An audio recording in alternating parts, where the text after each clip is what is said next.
کچھ لوگ جن کی دل کی دھڑکنیں ہیں وہ تو اس کے ساتھ اللہ اللہ ملا لیں گے، تو جن کی دھڑکنیں خاموش ہوگی وہ کیا کریں؟ ان کے لیے کچھ طریقے ہیں جو زہر میں معیوب ہیں، لیکن وہ بڑے بہترین طریقے ہیں۔ امیر کلال کے پاس لوگ جاتے، فیض کے لیے جاتے، کہتے چلو کبڈی کھیلو۔ لوگ کہتے ہیں ہم تو فیض کے لیے بولتے ہیں ہمارا فیض کبڈی میں، ان کو خوب دوڑاتے۔ جب دل کی دھڑکنیں اوپر تھی کہتے آپ کبڈی کو چھوڑو، آپ ان دھڑکنوں کے ساتھ اللہ اللہ ملاؤ۔ لال شہباز قلندر رحمۃ اللہ کے پاس لوگ جاتے، کہتے چلو ناچیں۔ وہ کہتے ہیں ہم تو فیض کے لیے کہ ہمارا فیض نچنے میں ہے۔ وہ ناچ آج تک مشہور ہے جس کو دمال بولتے ہیں۔ وہ لوگ نچتے، خوب نچتے۔ ہم نے وہاں خود دیکھا ہے، اس وقت اللہ سے نچتے، اب دما دم مست قلندر سے نچتے۔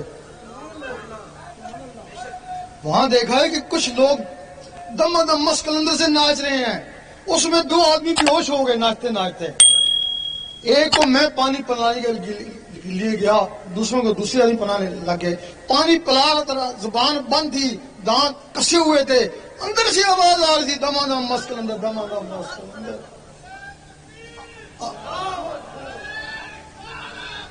اور سوچا اس وقت دما دم مست قلندر سے قلبوں سے آواز آ رہی ہے، اس وقت تو یہ اللہ میں ناچتے تھے، اس وقت ان کے دلوں سے اللہ کی آواز آتی ہے۔ اب ایک اور آسان طریقہ ہے، اس میں نہ کبڈی کھیلنی پڑتی نہ ناچنا پڑتا ہے۔ یہ اللہ کی ضربیں لگائیں، گھنٹہ 1.5 گھنٹہ جب اللہ کی ضربیں لگائیں گے تو وہی پوزیشن پیدا ہو جائے گی جو کبڈی سے ہوتی ہے، اور دل کی دھڑکنیں ابھریں گی، وہ دھڑکن کے ساتھ اللہ ملا۔ جب وہ رگڑا لگے گا، گرمی بھی آئے گی، اگر گرمی لگے تو دروشی پڑے، وہ اس کو ٹھنڈا کر دے گا۔ پھر اللہ کا ذکر کرے، پھر گرمی لگتی ہے، پھر دروشی پڑے، پھر اس کو ٹھنڈا کر دے گا۔ اب اس کی اجازت بھی ہوتی ہے۔ کوئی بھی عمل جو فرائض کے علاوہ ہے اس کی اجازت ضروری ہے، اس کی اجازت ضروری ہے۔ اجازت کیا ہوتی ہے؟ آپ یہاں تہجد پڑھتے رہیں، کام تو بڑا اچھا کر رہے ہیں، لیکن شیطان ایک کونے پہ کھڑا ہنستا رہتا ہے، وہ تھکتا ہے، تیرا دل تو میرے ہاتھ میں ہے نا، جب جی چاہوں گا اس کو موڑ لوں گا۔ اور تم ایک دن شکایت ہوگی میں بڑا تہجد گزار تھا، مجھے پتہ نہیں کیا ہو گیا، اور فرض نماز نہیں پڑھ سکتا، تو شیطان نے دل موڑ دیا نا۔ جب کوئی شخص اس دل میں اللہ کو بسانے کی کوشش کرتا ہے، شیطان کے پاس جنات کی ہندو فوج ہے، حکم دیتا ہے جا اس کو برباد کر، تباہ کر، کچھ بھی کر، یہ اللہ اس کے اندر نہ جائے، ورنہ یہ ساری عمر کے لیے ہمارے ہاتھوں سے گیا۔ کوئی لوگ ہیں جو اللہ اللہ کرتے ہیں، ان کے دلوں پہ اللہ نقش ہو جاتا ہے۔ قرآن مجید فرماتا ہے کہ کچھ لوگ ایسے ہیں جن کے دلوں پہ ایمان لکھ دیا، وہی اللہ نقش ہو گیا، وہ ایمان ہو گیا۔ کچھ لوگ ایسے ہیں کہ جو ہر وقت اللہ اللہ کرتے ہیں، ان کے دلوں پہ مدینہ شریف بس جاتا ہے، کیونکہ وہ خدا بھی نہیں اور جدا بھی نہیں۔ جب وہ مدینہ شریف بس جاتا ہے پھر وہ کہیں بھی ہے مدینے میں۔ اور کچھ لوگ ہیں ہر وقت اللہ اللہ کرتے رہتے ہیں، ان کے دلوں پہ خانہ کعبہ آ جاتا ہے۔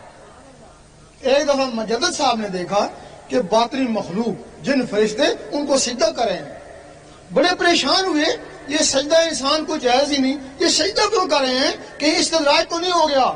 آواز آئی گھبراؤ مت، یہ تمہیں سجدہ نہیں کرے، وہ جو تمہارے اندر خانہ کعبہ بس گئی اس کو سجدہ کر۔ جب رابعہ بصری رحمۃ اللہ کے دل پہ وہ خانہ کعبہ آیا، اس کعبے کو حکم ہوا جا گا اس کا طواف کر، تو یہ ابراہیم علیہ السلام نے گارے مٹی کو بنایا، اس کو میں نے اپنے نور سے بنایا۔ اب کچھ لوگ کہتے ہیں وہ کعبہ مسالی ہوگا، مسالی کا مطلب اس کی طرح بن ہو گیا۔ اگر وہ کعبہ مسالی تھا پھر تخت بلقیس بھی مسالی ہوگا، اگر تخت بلقیس حقیقی تھا تو کعبہ بھی حقیقی آیا۔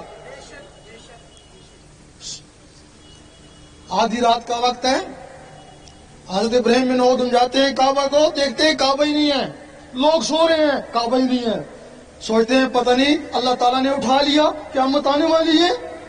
آواز آئی گھبراؤ نہ، وہ ایک بڑھیا کا طواف کرنے گیا ہوئے، شمال کی طرف جاؤ۔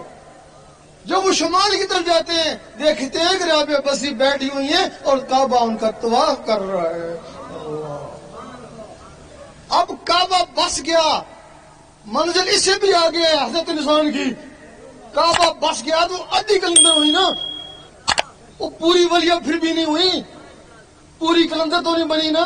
جو رب سے بات کر لے وہ آدھا ولی ہوتا ہے نا. حبل الورید کا مقام اس سے آگے ہے. وہ جو اللہ